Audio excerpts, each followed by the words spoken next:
On the Gaia continent, monsters have been mysteriously disappearing for years. At first, everyone thought they were just going extinct or something, but nah, turns out these creatures were actually getting sucked into another freaking dimension. Yeah, wild, right? And funny enough, that exact twist was what one particular mage had been hoping to uncover. This dude had been obsessed with studying the whole monster exodus thing for ages. Still, even after all that digging, he had zero clue about why or how the creatures were jumping worlds. But honestly, he didn't care much about the reason. His main focus was figuring out how to use that power for himself. So after collecting every little piece of research he could get his hands on, he finally set up a massive magic circle deep inside a dungeon known as the Great Labyrinth. After years of grinding his old ass, it was finally go time. He lined up the coordinates, poured in his mana, and stepped right into the magic circle, ready to make the ultimate leap to another world. A blinding flash erupted around him, lighting up everything like a damn supernova. The spell kicked in bright aura, glowing light, the whole deal.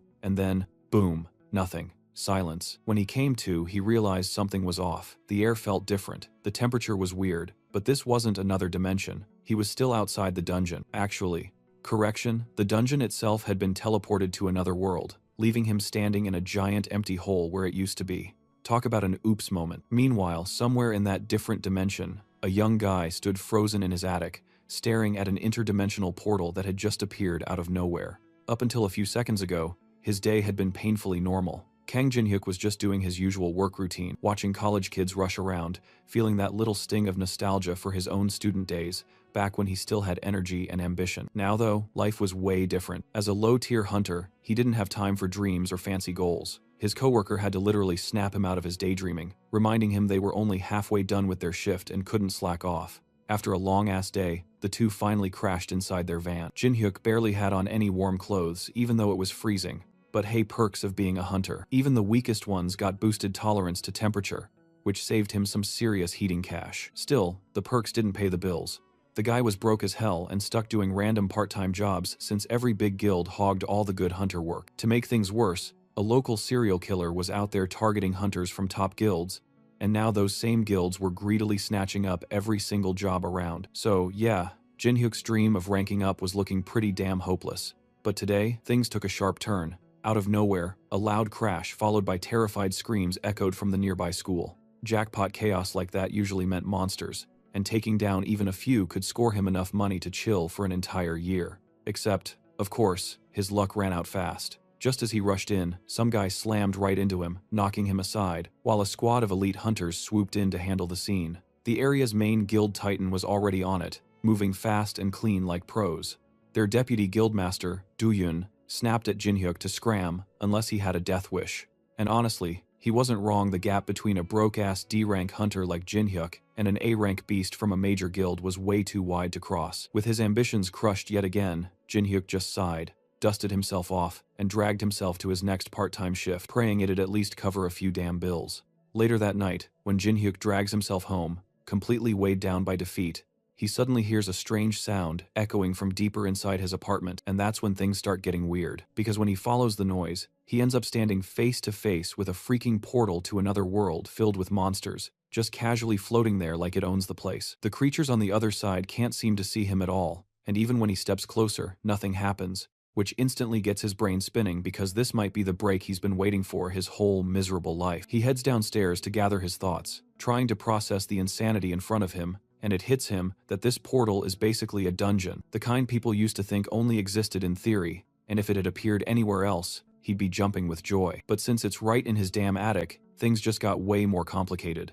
Reporting it to the Hunter Association would mean they'd take over his place for investigation and boot him out instantly, so his only real move is to keep it low-key and claim the dungeon for himself. But before that, he needs to confirm whether monsters can cross into his world, because even though they can't see him, he knows he's barely strong enough to take down 2 or 3 goblins alone, and if an entire group somehow made it through, he'd be completely done for. With nothing left to lose, he takes a deep breath and steps right into the portal, landing on what looks like the first floor of a dungeon maze, where he barely gets a second to take in his surroundings, before a goblin charges him from the left, swinging a crude club straight at his face, forcing him to dodge and scramble right back into his attic. From there, he watches the goblin stumble around, confused, swinging at empty air like it's gone blind, which tells him 2 things: that they can't see the portal from their side, and they definitely can't cross through it either. That realization wipes away every ounce of fear he had, and he grabs a baseball bat, jumps back through the portal, and charges the goblin head-on, swinging with everything he's got, smashing it across the cheek and sending it flying before stabbing it straight in the chest to finish it off. For the first time ever, he's hunted solo, and with no teammates around, all the experience points are his alone. His level, which had been frozen for 3 years, finally ticks up, and the goblin corpse is now his property, worth a potential 3 million won if he plays it smart. The next day, he heads straight to a hunter's market with the body, hoping to cash in, and the merchant takes one look at the poorly handled corpse and instantly realizes this guy's a total newbie because his sloppy kill has already tanked the market value. But even then, Jin-hyuk somehow manages to secure just over 3 million won, exactly as he'd hoped. Now, all that's left is to provide the location of his hunt for verification, but that's the one piece of info he can't risk revealing, because if anyone finds out there's a dungeon chilling inside his attic, his little gold mine would vanish faster than that goblin he flattened with a bat. As he's trying to figure out how to escape this new mess, a group of hunters from the Black Dragon Guild suddenly storms in like a pack of starving hyenas looking for their next meal. Apparently, someone dared to steal a kill from their hunting grounds, and they're furious about it. At first, they zero in on Jin-hyuk, ready to pounce, but the merchant quickly points fingers at a clueless blonde-haired hunter standing nearby, and just like that, the poor bastard becomes their new target, getting beaten and interrogated before he can even explain himself, because sneaking into their territory without permission is straight-up suicide. For all the guild knows, this random guy could even be the serial killer they've been tracking, and as they drag his half-conscious body out of the building, Jin-hyuk just stands there, realizing how close he was to being in the blonde dude's shoes. Knowing there's no way he can lie about where the goblin came from, he decides selling here isn't worth the risk, and if he values his life, he'll need to find another way to offload his loot without crossing paths with those big guild psychos ever again. As soon as Jin-hyuk gets back home, he decides it's time to level up. Before he heads back into the dungeon, he arms himself with a teleportation stone for quick escapes back to his apartment, a monster tracking compass with a 50-meter range, and, of course, his trusty baseball bat. Fully equipped, he steps back into the dungeon for a monster-slaying spree, each victory ticking up his level by 1. True to its name, the Goblin Labyrinth is packed with goblins, making it the perfect playground for someone at level 2 to grind for experience.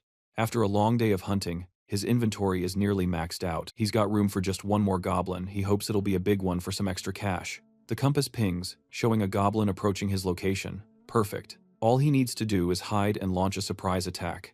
Jin-hyuk positions himself around a corner, waits for the perfect moment, and swings his bat right into the face of a remarkably short man. To Jin-hyuk's horror, it's not a goblin but a very irate stranger shouting at him in a language he can't understand. Jin-hyuk hurriedly bows an apology, which seems to calm the man down just enough. The stranger pulls 2 necklaces from a bag, hands one to Jin-hyuk, and as soon as Jin-hyuk puts it on, he can suddenly understand every furious word the man is saying. That's when he realizes 2 things. First, the guy has every reason to be mad, having just taken a bat to the face, and second, this isn't just a short man, it's a dwarf, a mythical being he'd only read about in fantasy novels. As the dwarf continues to rant, Jin-hyuk helps pick up the items scattered around, all of which look exceptionally high quality. Unfortunately, he doesn't get a chance to admire them before the dwarf notices his bat and snatches it up, demanding to know where Jin-hyuk got it. Jin-hyuk panickedly explains it's just an ordinary aluminum baseball bat, but the dwarf seems to think it's made from orichalcum, a highly prized metal. To the dwarf, this ordinary bat is so valuable that no amount of money could buy it. Instead, he offers Jin-hyuk a trade, some rare items from his own stash in exchange for the bat. Seeing no reason to refuse, Jin-hyuk follows the dwarf back to his workshop, watching as the dwarf takes the bat deeper into the maze of tools and treasures. As Jin-hyuk glances around the workshop, his eyes fall on the various weapons laid out.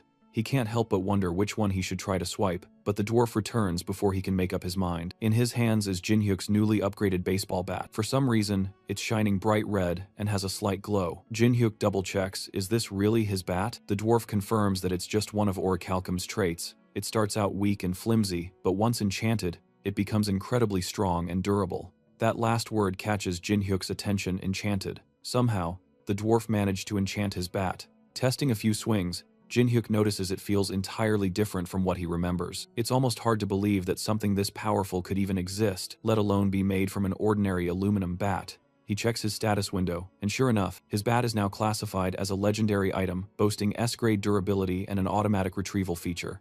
Jin-hyuk's once basic bat has turned into an ultra-rare treasure. Selling this would be a jackpot, but the item's bound to him now, so no dice. Still, even if he can't make money off the bat, He can always make some cash with the goblin corpses he's stashed in his inventory. The problem, he can't sell them openly without drawing unwanted attention. His best option is the Hunter Industries black market. They don't ask questions and have a solid setup for dealing with unique inventory. Jin-hyuk heads home, uses one of the black market business cards, and tracks down a suspicious-looking address. The card screams shady, but it's all he's got. While searching for the entrance, a man named Deputy Cho Hyung calls down to him and invites Jin-hyuk to meet the boss. The boss, Lee Junchul, is a loan shark disguised as a loan agent who also dabbles in monster corpses on the side. When Jin-hyuk lays out 20 goblin corpses for inspection, the two men are stunned. Despite being a newbie, Jin-hyuk managed to bring in such a huge haul, and in incredible condition too. Well, except for the bashed-in heads. As they're negotiating prices, they're interrupted by a black market merchant rushing in to announce that a monster has shown up nearby. Turns out laying out 20 fresh goblin corpses was like putting up a neon sign for nearby monsters. Worse yet, two orcs definitely out of Jin-hyuk's league appear, and Jin-hyuk quickly realizes he has two options: grab his corpses and run, or become orc food.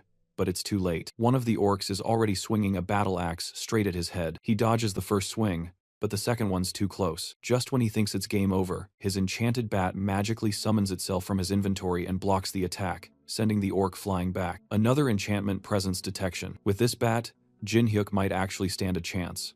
As the orc charges again, Jin-hyuk, now more confident, goes on the offensive. He smashes the bat down on the orc's knee, disorienting it, and follows up with a strike to its face, snapping its neck instantly. Just like that, his level jumps from 24 to 36. Before he can celebrate, the second orc attacks. This time he dodges, runs behind it, and slams his bat into its back, then finishes it off with a blow to the head.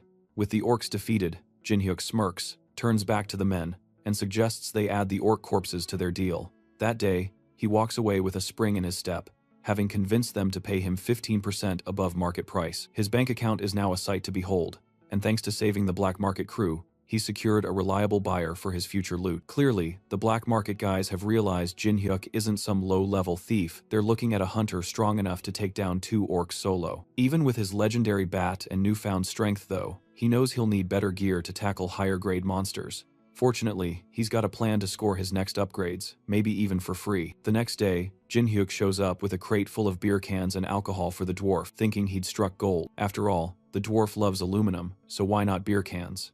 The dwarf's eyes widen seeing the crate full of orichalcum. He tries a can, only to spit it out immediately, the taste absolutely horrible. To avoid another shouting match, Jin-hyuk quickly offers him some soju instead. The dwarf takes a swig, and while he's mildly satisfied, there's clearly room for improvement. Jin-hyuk can sense it. The dwarf is looking for that extra kick. Taking advantage of the moment, the dwarf gives Jin-hyuk a new quest: mine some mithril ore. What does mithril have to do with alcohol? Who knows, but Jin-hyuk wants free gear, so he's in. He dives deeper into the labyrinth, emerging at a large forest clearing on the second floor. A menu pops up, telling him he can record this location as a warp point. Jin-hyuk has no idea what a warp point is, but accepts anyway, creating a portal to travel between floors. He ventures further, reaching the second floor ominously called Dogs and Skeletons. Immediately, monster dogs leap at him. Compared to the orcs he fought before, these are nothing more than free XP. He swings his bat with abandon, wiping out 25 of them and collecting their corpses. That haul alone should net him a solid 200 million won. Tempting as the money is, he has to stay focused on his mission mining that mithril ore. As he journeys deeper, skeletons start appearing. Since skeletons can't be sold and must be destroyed by breaking their core, Jin-hyuk realizes why the dwarf sent him instead of going himself. Skeletons are an absolute pain to deal with, but they do help boost his level to 100, unlocking a new class. Expecting a berserker or warrior class after all the fighting he's done, he's shocked to find out he's been designated a cleric. After dispatching the skeletons, he finally collects the mithril. The dwarf, who doubted he'd make it back alive, seems impressed. As a reward, he offers to forge anything Jin-hyuk wants. Already armed with a legendary bat, Jin-hyuk requests lightweight armor that can still withstand heavy hits. The dwarf gets to work, and Jin-hyuk heads home for a well-deserved nap. A few hours later, he returns to find the dwarf ready with a new piece mithril chainmail. It's designed to fit snugly under his shirt and hoodie, making it the perfect hidden armor. To demonstrate, the dwarf smacks Jin-hyuk in the chest with a hammer, an attack that would have normally broken a rib or two, but Jin-hyuk barely feels it. With this armor and his enchanted bat, his combat skills have skyrocketed. Meeting this dwarf was definitely the lucky break he'd been waiting for. But the dwarf isn't done. He hands Jin-hyuk a large barrel of soju, made from the mithril ore Jin-hyuk brought back. Jin-hyuk takes it home to try, and discovers the dwarf was right. The mithril barrel has transformed the soju into something completely unique. With this in hand, he contacts the black market dealer again, offering not only cobalt corpses but now also premium quality liquor.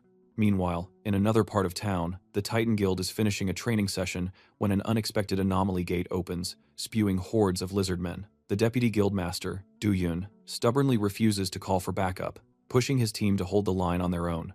Jin-hyuk, however, is having a much better day. His cleric class is now officially registered, and he's been promoted from D rank to C rank. Given that clerics are rare and highly sought after by top guilds, he's excited about the new opportunities. Just then, a bloodied hunter bursts in, desperate for a cleric's help. Jin-hyuk volunteers, and is taken to the site where Titan Guild members are locked in battle with the lizardmen. He's instructed to stay in the back and heal as many people as he can. Jin-hyuk wants to jump in on the action, but the guild member assures him that healing is all he needs to do, and he'll be handsomely paid once the fight is over. The healer's presence is enough to keep the guild members fighting, but the waves of lizardmen are relentless. One of the other clerics suggests calling a support guild for backup, as the odds are starting to look grim.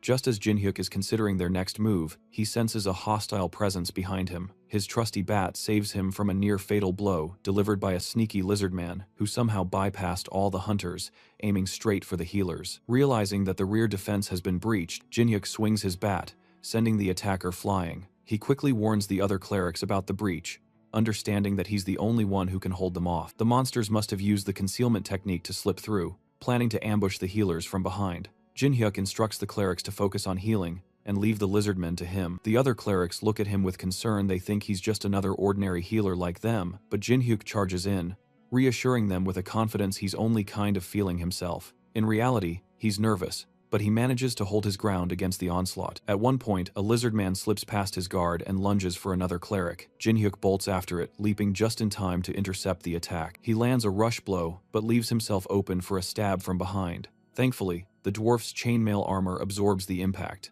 leaving the monster in shock when its attack doesn't work. Jin-hyuk seizes the moment, countering with a solid swing to the creature's face, managing to hold the line and allowing the clerics to focus solely on healing. Suddenly, the lizardmen freeze, as a powerful figure joins the fray, a man who takes down one of the monsters with a single punch. It's Seo Sangho, the Titan Guildmaster himself. He nods at Jin-hyuk and asks if he was the one who took down all the monsters in the area. Jin-hyuk, a bit confused about who this powerhouse is, admits he was handling things here. The clerics are baffled. How could he not recognize Sangho, the infamous S-rank hunter?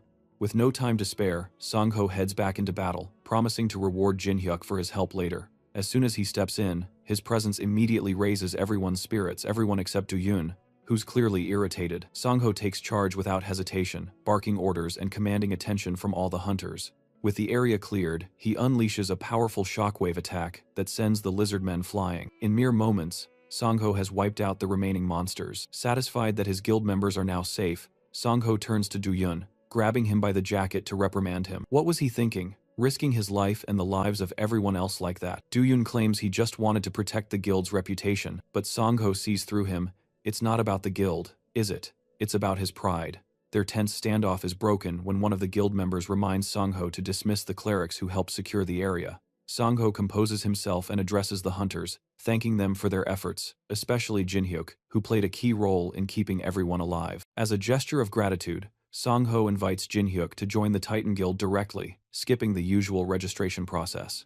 Du-yun can't hold back, immediately stepping in to belittle Jin-hyuk as just a D rank who got lucky. Sangho snaps back loudly. He reminds the shitface that this mere D rank saved countless lives that would have been lost without his determination. Sangho then forces Du-yun to apologize, delivering a heavy blow to his pride. However, Jin-hyuk declines the offer. He's not interested in joining a guild where people like Du-yun hold authority. That's the final straw for Du-yun, who lunges at Jin-hyuk with an enhanced punch, only to be met by Jin-hyuk's bat squarely in the stomach. The blow knocks him out cold, and the scene soon makes headlines, sparking quite a buzz in the local news. The next day, the higher-ups of the Titan Guild are seething over what happened to Du-yun. Not only was he publicly embarrassed by a mere C rank, but he was also demoted from his position as Deputy Guildmaster. They demand that this C rank show up before them to explain himself. However, Sangho, the Guildmaster, isn't having any of it. He points out that Du-yun not only put multiple guild members at risk for the sake of his pride, but also attempted to attack someone who fought for their guild. That's more than enough reason for a demotion in Sangho's eyes. This comment shuts the gathered crowd down, leaving them with nothing to say. Sangho sends them on their way, but his thoughts wander back to the extraordinary C rank he witnessed the other day. Before he grows any stronger, he must get Kang Jin-hyuk to join his guild, no matter what. Jin-hyuk was chilling in his apartment, sprawled on the couch with a drink in hand, lazily checking his spending habits. Since his last hunting spree brought in a ton of cash, he'd gone overboard with expenses, and now things were looking wild. If he'd known it'd turn out like this, he probably would have taken that extra pay the Titan Guild offered him. Still, he didn't really care. He had better ways to make money anyway. After some much-needed downtime, he hopped back into the dungeon, ready to stack more monster corpses for cash. But hunting the same old weak monsters wasn't cutting it anymore. Now that he'd powered up, he craved tougher fights. So, he pushed deeper into the second floor, only to stumble into a small army of orcs waiting for him. One tried to sneak from behind, but Jin-hyuk smoothly dodged and countered, dropping the orc in a single hit. As more swarmed in, he couldn't help but think that a few days ago, this would have been game over for him. Thanks to his new gear though, he handled them like it was nothing, and soon 20 orc corpses were lying at his feet, enough loot to keep him set for a year. Still feeling fired up, he ventured deeper, stepping into the third floor, known as the Temple Guardian's Labyrinth. It looked empty at first, but the calm shattered when the ground began shaking violently. A giant stone hand erupted from below, and Jin-hyuk barely dodged in time. The hand belonged to a stone golem made of pure mana, fast, heavy, and way too strong. Even blocking its hits sent him staggering backward. Realizing it was dumb but powerful, he aimed for its head and shattered it clean, only to watch it start reforming. That's when it hit him. Golems only die when their core is destroyed. Before he could regroup, the monster's arm regenerated and grabbed him mid-escape. Just when he thought he was done for, an arrow zipped through the air and nailed the golem right in the chest. Seizing the moment, Jin-hyuk dashed in, jabbed through its back, cracked the core, and ended the fight for good. Turning around to thank his savior, he expected that dwarf from before, but instead, standing there was a stunning elf woman with long pointed ears and a look that could kill. Before he could even speak, she stormed over, grabbed his collar, and started grilling him about who he was and where he came from. She clearly wasn't from his world. His outfit alone had her confused. After bombarding him with questions, she finally eased up when he mentioned he'd just entered the dungeon today. Her eyes widened as she shoved him down, shouting that he knew the way out. Dropping her bow, she looked half crazy, half relieved, claiming she'd finally found a way to escape. Jin-hyuk, still dazed, tried to ask what the hell was going on, but she ignored him completely and demanded that he guide her out. He rolled his eyes, thinking she was way too pushy, but damn, she was pretty, so he let it slide. She promised him a huge reward for helping her, bragging that she was a platinum-ranked mercenary and totally trustworthy. Introducing herself as Lucia, a half-elf with a reputation, she was shocked when Jin-hyuk admitted he'd never heard of her. When she flashed her badge, he still looked clueless, making her ask if he was from some countryside dump. "I'm from Seoul, Korea," he replied flatly, and her face went blank. She realized right then that a crazy mage might have actually succeeded with a dimensional hop spell. According to her, a mage from her world cast some experiment that ended up pulling this entire dungeon into his dimension. It sounded insane to Jin-hyuk, but it lined up with everything that felt off. If the dungeon returned to its original world, it could screw him over completely.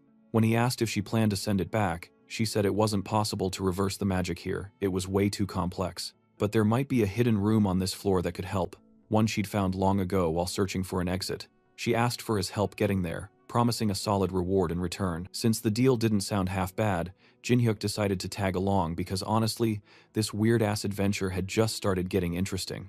As they kept moving through the dungeon, cutting down a few stray orcs along the way, Jin-hyuk couldn't help but realize that Lucia was way stronger than he first assumed. That arrow she'd fired earlier wasn't just some lucky shot, it packed serious power. And honestly, fighting her here would have been suicide. His best play was to stay chill, cooperate with her, and keep observing how she handled things.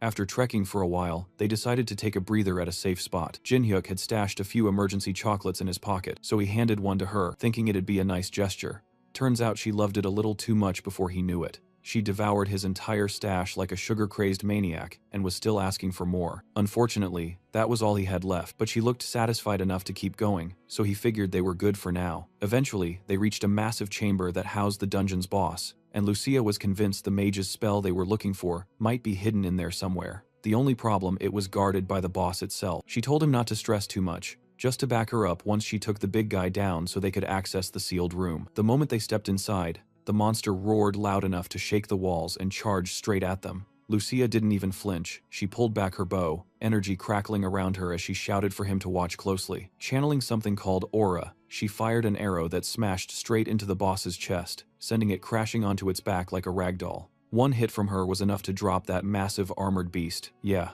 she was definitely showing off. Now it was Jinhyuk's turn to finish the job before the thing recovered. Remembering how golems work, he knew the core was the weak point, so he leapt onto the monster's chest and swung his bat right where he thought it'd be. The first hit didn't do much, and before he could go again, a huge fist came flying from the side. He barely blocked it, activating his cleric skill Holy Shield just in time, and using the recoil to spring himself right back onto the creature's chest. If one hit wasn't enough, then fine, he'd just keep smashing until it stopped moving. After a few solid blows, the bat finally broke through, cracking the core wide open and ending the fight for good. His level shot up again, almost reaching 200, and he could feel the raw power rushing through him. When it was all over, he turned to Lucia and asked her to teach him how to use aura like she did. But the funny thing was, he had already used it without realizing. His shield skill had transformed his holy cleric power into aura on its own. Lucia had no clue what kind of skill that was, but seeing his potential, she figured he could probably learn to control aura way faster than she expected,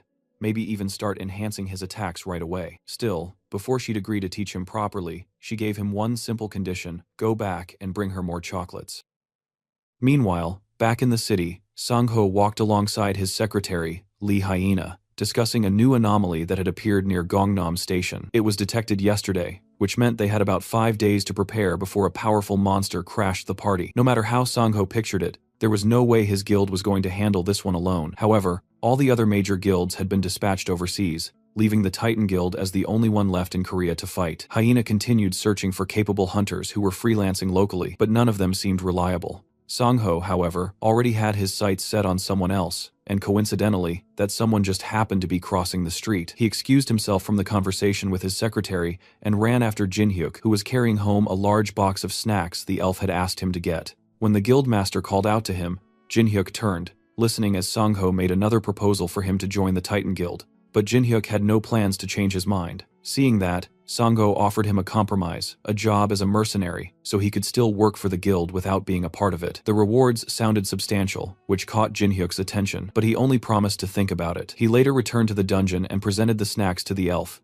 who happily devoured them all. It was clear that her world didn't have this kind of food. After her hearty meal, Jinhyuk asked why she was eating down in the basement when they'd already defeated the boss monster. She pointed up at a magic circle on the ceiling and explained that it connected the dungeon to the world he lived in. Because of this, she would be staying there for the time being, to study it, and if he wanted to learn more about aura, he'd better bring her more chocolates. Once she finished eating, she took his hand to teach him how to use aura. The first step was for her to pour her own aura into his body so he could feel what it was like. As Jinhyuk felt the power flowing through him, Lucia noticed a sudden spike of energy. It seemed he had more talent for this than she initially expected. The movement of holy power coursing through him was impressive enough that she believed he'd grasp the basics by the end of the day. She commended him for his natural talent and asked if he could remember the flow of aura in his body. He confidently assured her he could, and she acknowledged it with a nod before turning to leave the dungeon. She mentioned that she was supposed to investigate the magic circle first, but decided it would be faster to train him on how to use aura, and the best way to do that was through practical experience. She then took him to a different part of the dungeon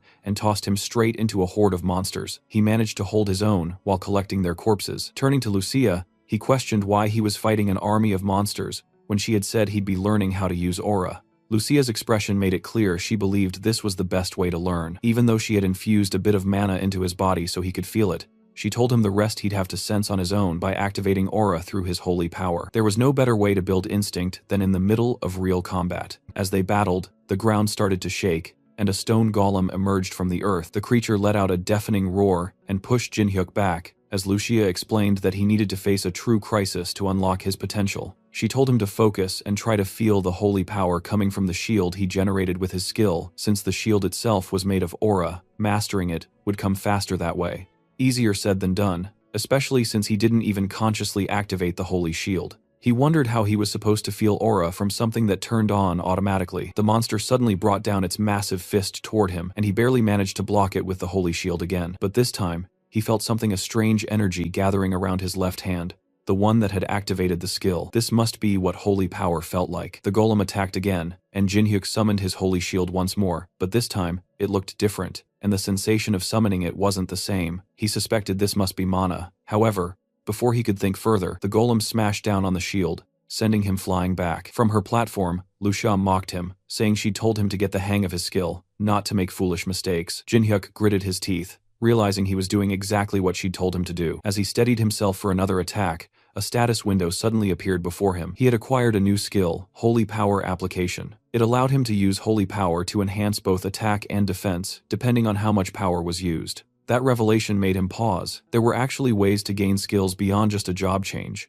Lucia noticed him spacing out and decided to step in, saying that facing a golem while learning aura might be too much for him. She was ready to handle it herself, but Jinhyuk quickly recovered, telling her to stand down. Now that he had a grasp on his new power, he was confident he could handle it. He charged at the golem, leaping into the air to narrowly dodge another stone fist aimed right at him. While mid-air, he focused his mana on the bat, used a front flip to gain more momentum, and brought the mana-enhanced bat crashing down onto the golem's head. The monster fell, but he wasn't done yet. Landing on its chest, he concentrated again, channeling even more mana into his bat before slamming it down on the creature's core. In that moment, he unlocked a new skill, Holy Aura. With his enhanced weapon, he stabbed the golem and shattered its core, unlocking not only his holy aura, but also gaining new skills like precision strike and unyielding. Thanks to Lucia's brutal training, he had unlocked 2 passive skills and an active one. Lucia, however, was more stunned by how quickly he learned to use aura in battle. She had only intended to teach him the basics and be done with it, but now she knew she had to see this through to the end. She drew one of her arrows and brought down a wall, opening the area to an even larger horde of monsters. Jinhyuk was far from impressed,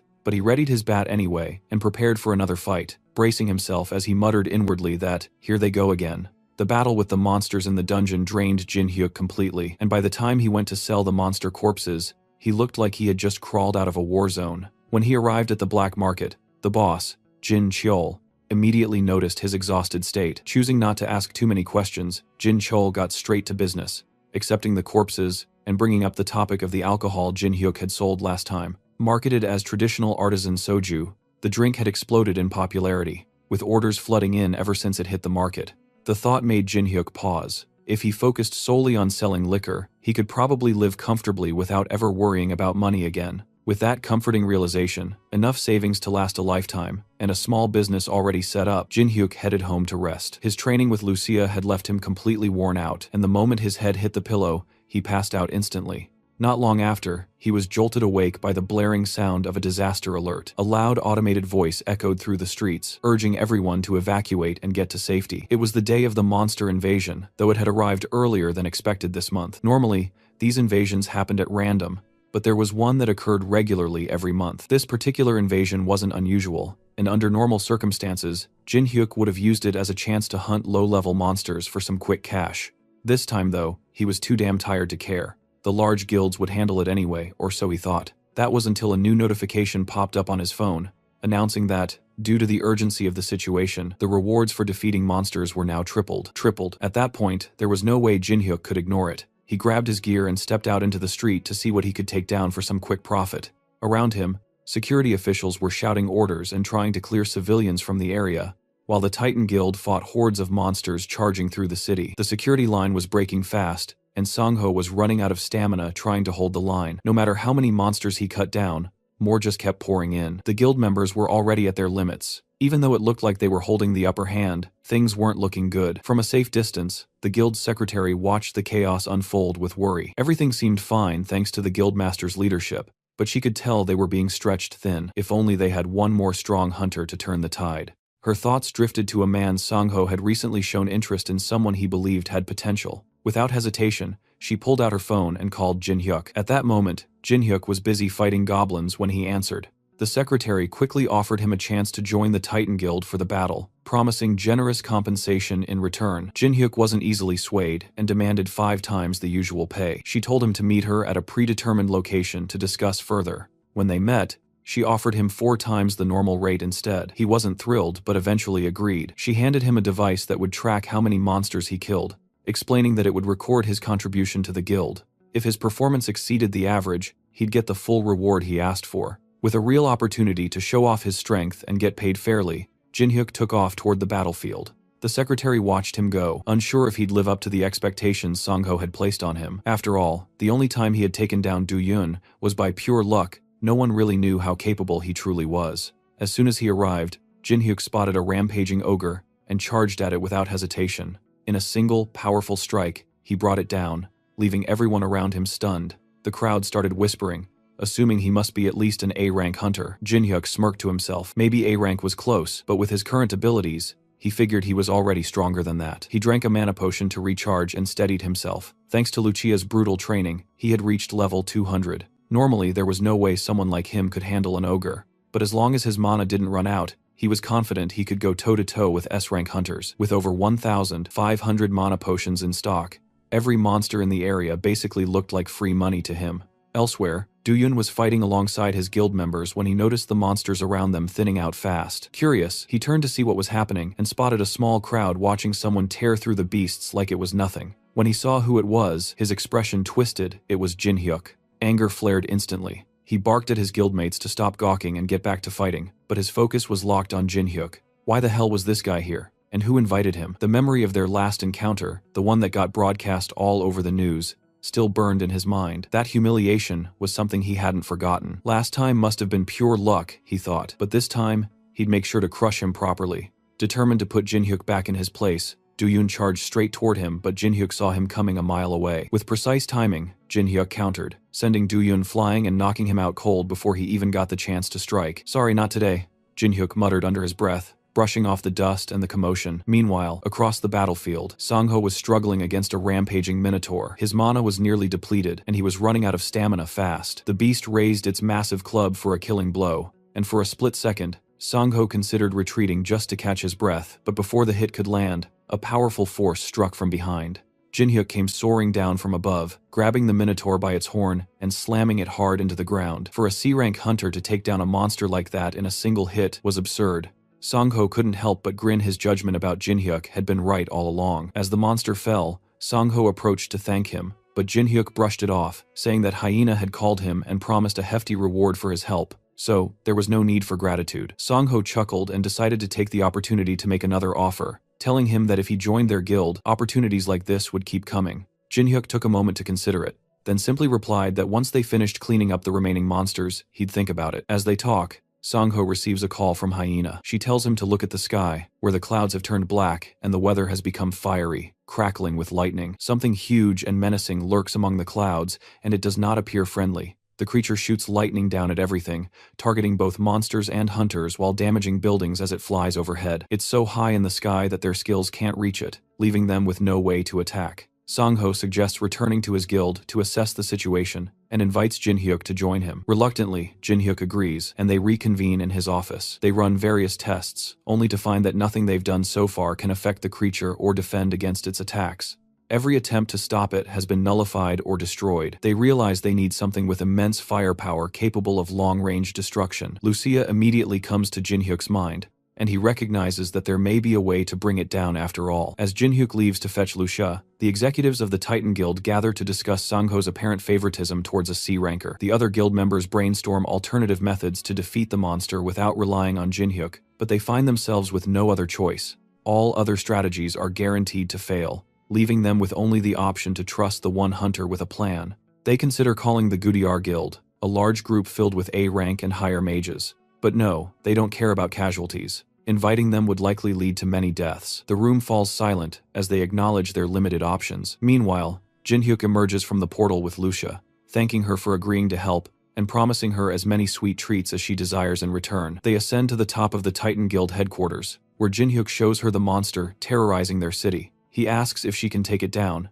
and she confidently assures him that she can. The monster is so large that she could hit it with her eyes closed. It's a level 300 creature, the highest ever recorded, and she says she can eliminate it. But first, she needs some assistance. The building's roof can't withstand her power, so she asks Jinhyuk to prepare a shield to absorb most of the impact. Not wanting to see multiple buildings destroyed, Jinhyuk calls the guild leader to inform him about the potential damage once they take down the monster. Sangho tells him not to worry about collateral damage and to focus solely on bringing the creature down. With that settled, Jinhyuk prepares the shield, while Lucia charges 2 arrows to strike the beast. She aims carefully and releases the arrows, creating a massive shockwave that pushes Jinhyuk back even with the shield. The 2 shots soar through the sky and land a direct hit on the monster, obliterating half its body from the impact. The Titan Guild watches in awe from the ground, amazed that Jinhyuk managed to pull it off so effortlessly. Meanwhile, Jinhyuk is impressed the whiplash from Lucia's attack leaves smoking trails on the building's helipad. While it wasn't the time to hold back, this was excessive. Lucia, on the other hand,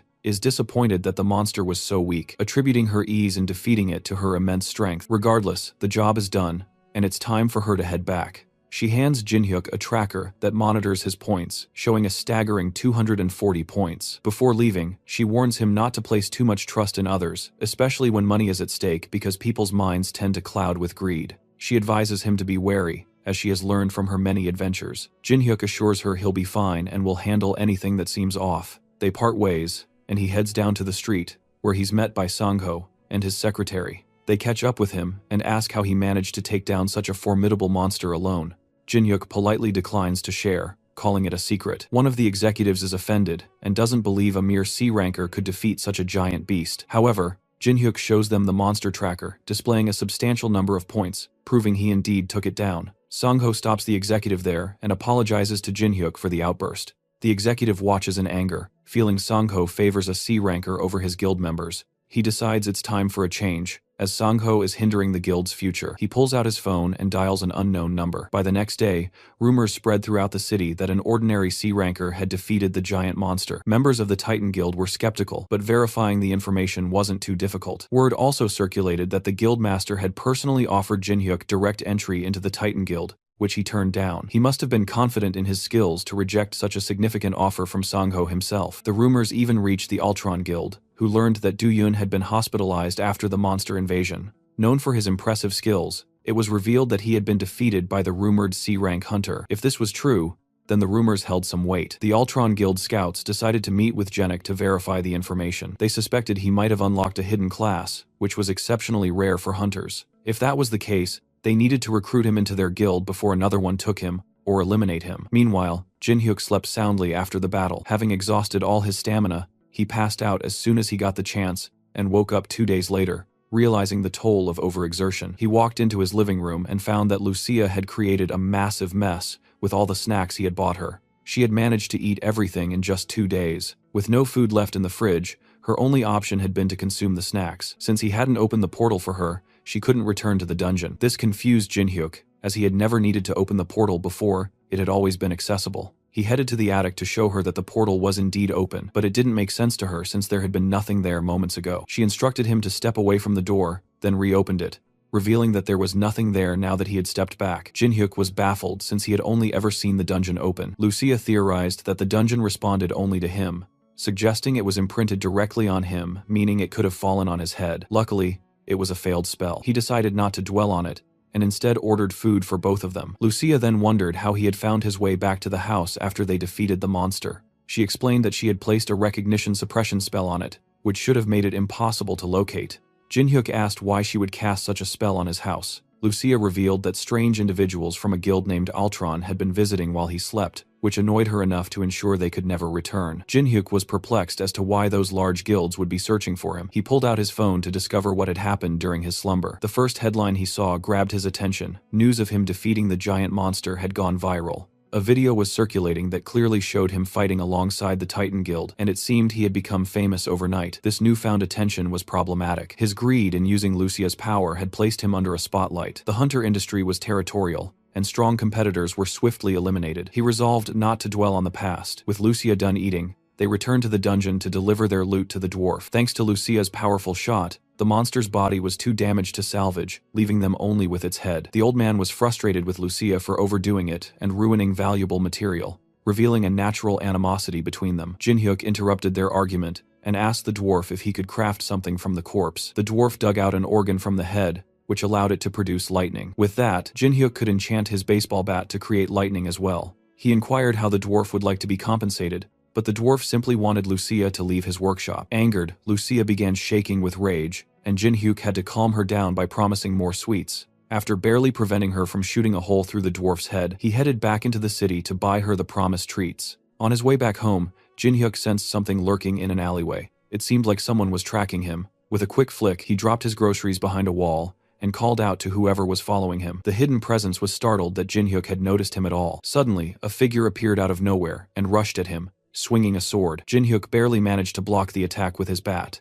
The newcomer was astonished that Jinhyuk could even see him, which confirmed the rumors that Jinhyuk was more than just an ordinary C-ranker. Determined to prove his strength, Jinhyuk pushed the attacker back and leapt at him for a counterattack. Since the attacker clearly wanted to keep his identity a secret, Jin-hyuk decided he would just have to beat some sense out of him until he talked. However, the attacker had a different plan. He used a skill to turn himself invisible. Jin-hyuk could just faintly feel his presence enough to dodge and block most of the attacks, but he knew he couldn't keep that up forever. If only he had his usual bat, but the old dwarf was still working on it. Stuck with a regular aluminum bat, he thought it was going to be a long day. Realizing he needed to make a run for it, he tried to escape. Just as he moved, the hooded attacker attached a tracking device to his shirt. Jin-hyuk sprinted toward a crowded area, hoping to hide, but the device allowed the attacker to track his every move. The trail led to a bathroom in a department store. He muttered to himself that it was the perfect place to hide. Camouflaging himself, he kicked open a stall door, ready to pounce, except there was nothing there but the tracker stuck to the wall. He realized it was a bathroom trap, and at that exact moment, the assassin realized he'd been played. Frustrated, the assassin charged up a fireball, aiming straight at Jin-hyuk and a poor kid who just wanted to use the toilet. With no time to spare, Jin-hyuk threw up a shield to protect them both. The assassin used the smoke as cover to escape. Jin-hyuk sighed, annoyed that there had been a fireball and a runaway. Just as he tried to catch his breath, an object suddenly pierced through the assassin's chest, killing him instantly. Shocked, Jin-hyuk blinked in surprise, realizing he hadn't meant to kill him. As he lamented the situation, a status window popped up in front of him. It acknowledged the kill, but labeled it as self-defense, which came as a relief, though he still could have done without the drama. Before he could process it further, 2 detectives approached him, asking questions about the incident. He cooperated, explaining that he had just been minding his own business when chaos erupted. Luckily, since he hadn't received the villain trait, the detectives didn't suspect him of foul play. They confirmed he was acting in self-defense and let him go, though not before warning him not to mention the words murder, self-defense, or villain. They handed him a device that would monitor his every word. Jin-hyuk muttered under his breath about having a babysitter as they let him go. As he headed home, he couldn't shake off the feeling that he had become the center of attention in the hunter community. Meanwhile, the detectives speculated among themselves, noting how he had managed to block a powerful attack while protecting a child, and had even taken down a high-level hunter. They whispered that there was no way this guy was just a C rank, and hoped he wouldn't do anything to lose their trust. Back at home, Jin-hyuk checked out his new class, the Inquisitor. It seemed to build off his cleric abilities, but with a twist. His skills were now more self-focused,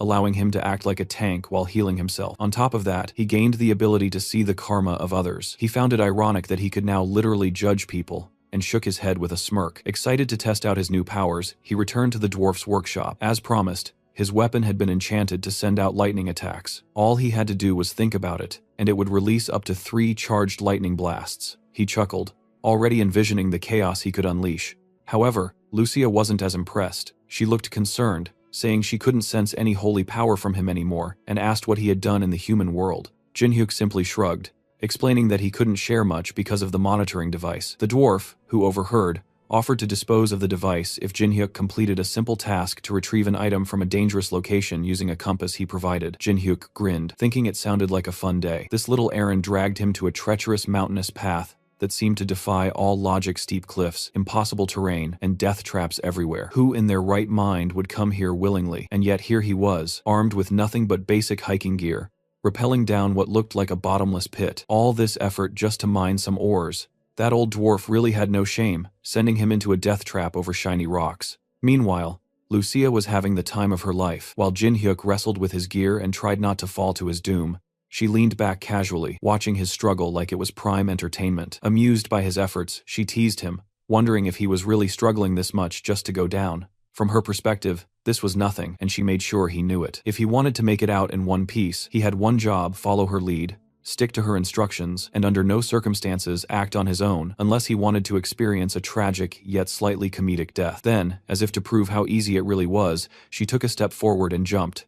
No ropes, no hesitation, just a confident leap into the abyss. Jin-hyuk barely had time to react before she was already scaling down the rock face with nothing but her hands, landing effortlessly like she'd done this 100 times before. Of course, she had. A total show-off. Jin-hyuk sighed, knowing full well he couldn't just do what she did, at least not without breaking a few bones in the process. Taking a deep breath, he loosened his grip on the rope and muttered to himself before letting go. The moment he free fell, adrenaline flooded his system. The wind roared past his ears, and for a second, doubt crept in. But as he neared the bottom, instinct took over. Using his hands and legs, he braced against the rocky walls, slowing himself down just enough to land beside Lucia, completely unscathed. She barely looked impressed. Arms crossed, she raised a brow and remarked that it had taken him long enough. Taking a break in the middle of their mission, They settled on a steep cliff, gazing at the endless landscape below. The conversation naturally drifted toward what had happened outside. Removing the device might get Jinhyuk in trouble, but the old dwarf had been oddly confident about it, saying it would be fine.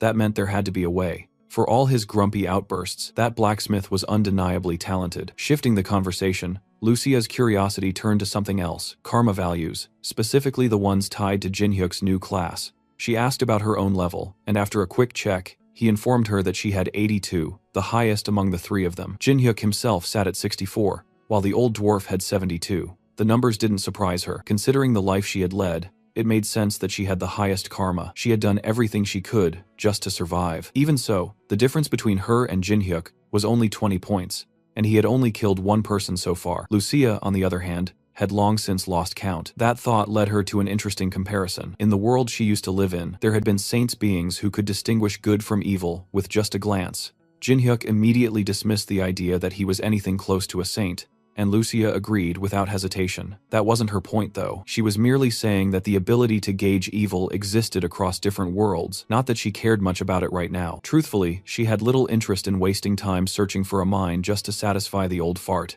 What interested her, however, were Jinhyuk's new abilities. She was eager to analyze them thoroughly. When he asked why she was so invested, she simply shrugged and said that she found him entertaining, and she wasn't wrong. Watching him figure things out was much more interesting than staying holed up in an abandoned dungeon. They needed a better way to understand karma values, and Lucia had a simple solution: go outside and run some real experiments. Jinhyuk hesitated. He felt bad about pausing their mission for the old man, but Lucia had a point. Staying in the dungeon with just the two of them wouldn't give him any deeper understanding of his abilities. After a brief moment of contemplation, he reached into his pocket. Even if he felt a little guilty about ditching the dwarf's request, his curiosity won out. Fishing out a return stone, he held it between his fingers. This particular stone had been set to instantly transport him to a predetermined location outside. With a firm squeeze, he crushed it. A dimensional rift split open right where they stood. Lucia barely had a second to react before she was swallowed up by the portal, her momentary surprise vanishing into the void. Strangely enough, using the stone caused Jinhyuk's karma to rise. A few minutes later, the duo found themselves standing in the middle of a bustling city street. Crowds moved in waves, neon signs flickered to life, and the air buzzed with energy. Lucia, unfazed by the chaos, casually sipped her drink, while Jinhyuk sat across from her, quietly panicking over how her so-called camouflage magic was completely failing its job. She had assured him earlier that she was using magic to disguise her true appearance and blend into the crowd. Technically, she wasn't lying. Her pointed ears and otherworldly features were hidden, but the illusion of human clothing didn't change the fact that she looked way too perfect.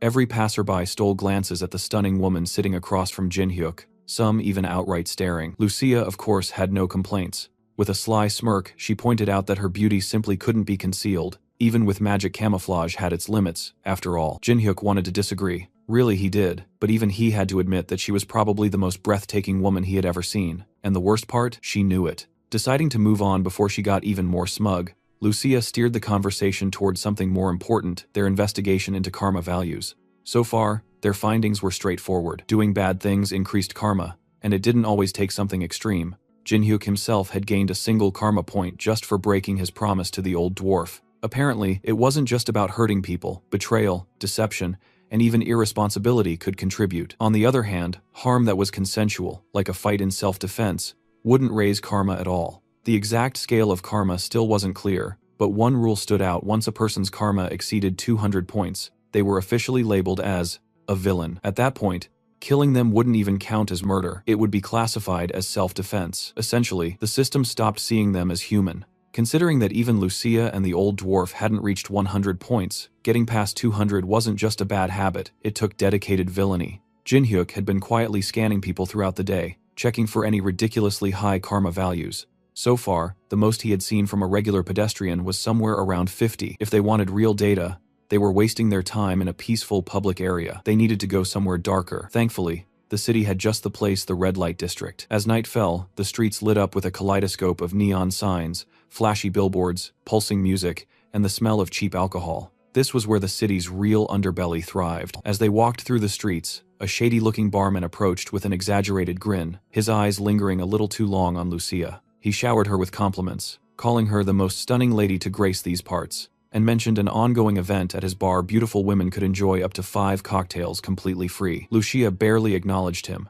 Without breaking her stride, She shoved him aside and continued walking. Before she could get far, Jin-hyuk placed a firm hand on her shoulder, stopping her. He suggested they take a moment to enjoy those free drinks, insisting it would be a waste to turn down such a generous offer. The barman, practically glowing with excitement, eagerly led them inside, promising that Lucia would receive the best service the establishment had to offer. After walking all day and encountering only ordinary people with unimpressive karma values, Jin-hyuk finally found what he was looking for: the barman, an irredeemable villain with a whopping 300 negative karma floating above his head. Settling at the bar, the duo received their drinks and took a sip. The cocktail had a sweet, smooth flavor, something Lucia immediately approved of. Meanwhile, the barman stood a few steps away, quietly snickering to himself. Those two had no idea what they had just consumed. A single drop of the poison-laced liquor was enough to paralyze an average person. There was no escaping it. The moment he saw them relaxing, he signaled a group of thugs waiting in the shadows. They stepped forward, their focus locked on Jin-hyuk. The plan was simple: take him out first.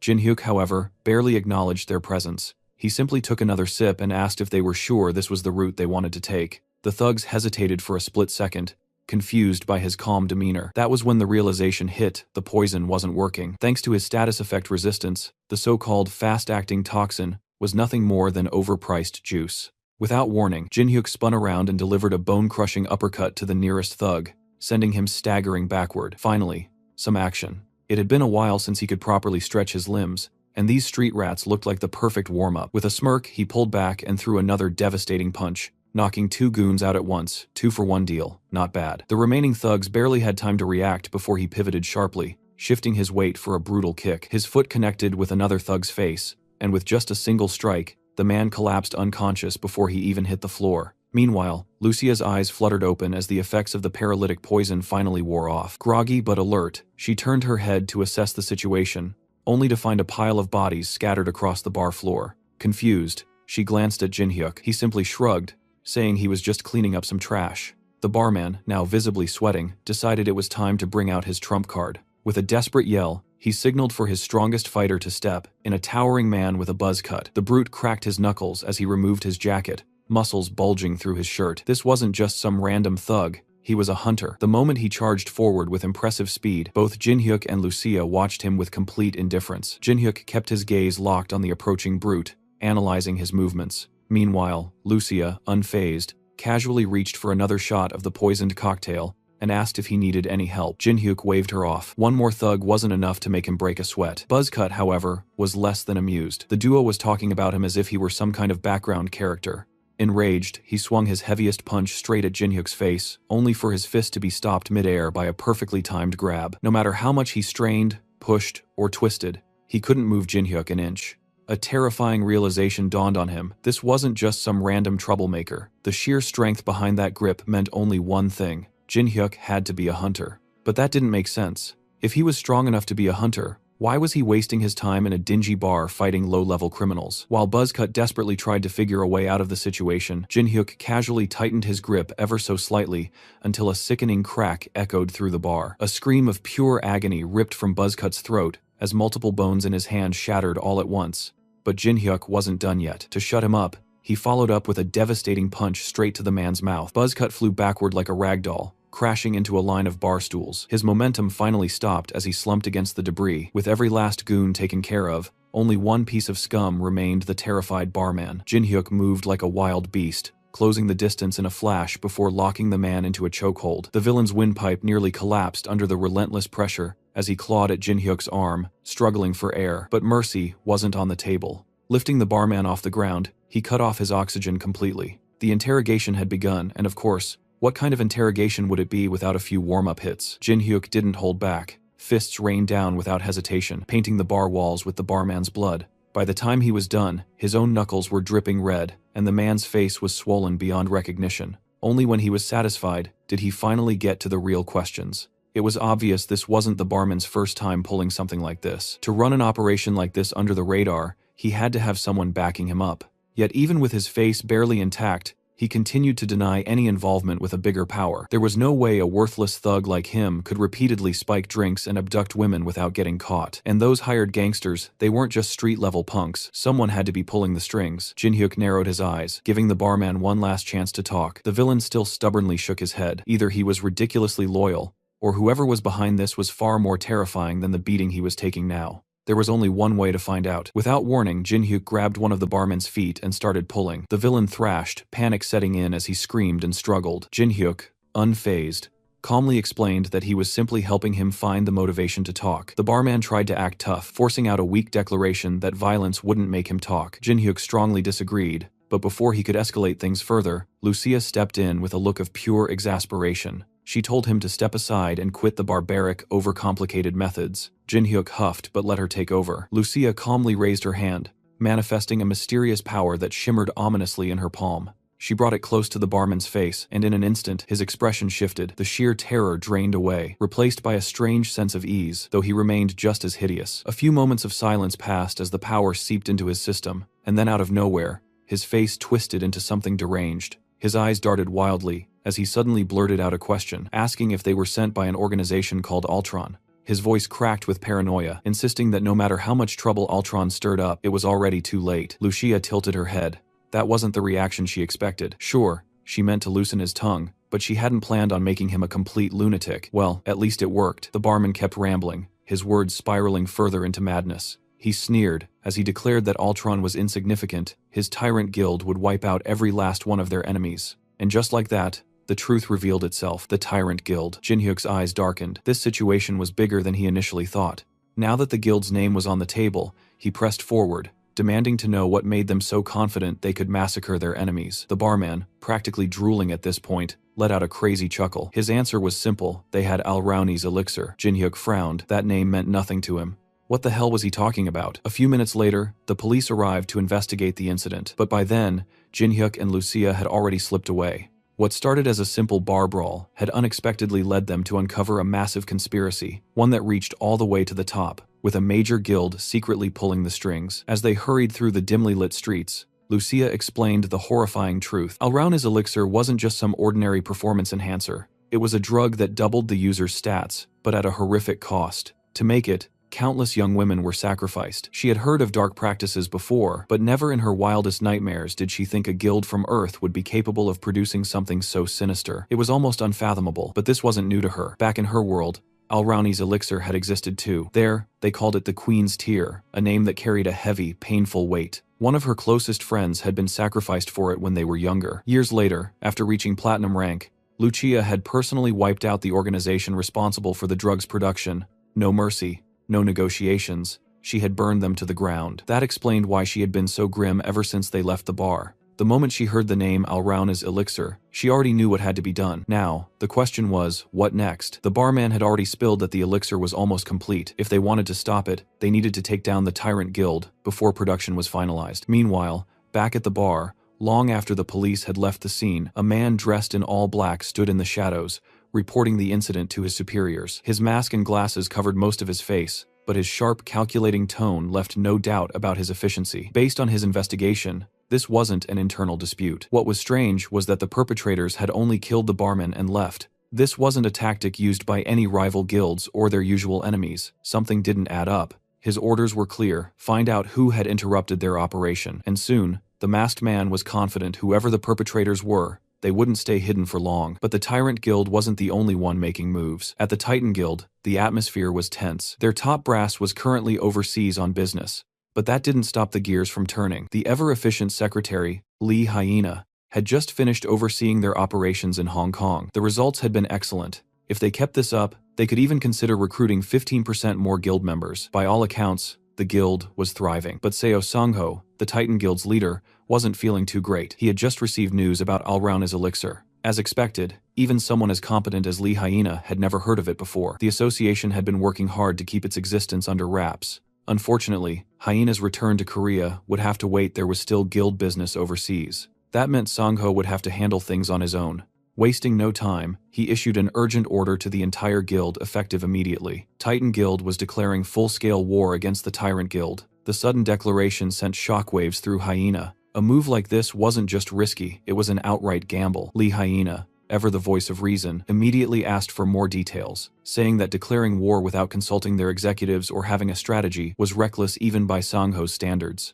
But he wasn't budging. He knew that failing to act now would only lead to greater chaos later. If the information he had received was correct, by the time the world found out about Al-Rauni's elixir, it would already be too late. Hyena, still skeptical, pressed for more information. What exactly had he learned that made him take such a drastic step? Declaring war on a guild as powerful as Tyrant wasn't something they could undo. Sangho didn't answer right away. He knew the risks. He knew this decision would shake the entire guild, but he also knew they wouldn't be alone in this fight. Ultron Guild, and even the government itself, would be on their side once the truth came to light. Even so, war carried enormous risks. Hyena suggested they at least consult their executives first, make a plan, act cautiously. But Sangho had already made up his mind. His thoughts had never been clearer, and he had no patience for drawn-out meetings or debates. One look at his expression told Hyena everything she needed to know. He wasn't going to change his mind. Sangho was a cautious man by nature, but this time, he was decisive. He understood Hyena's reservations. Acting blindly was never ideal,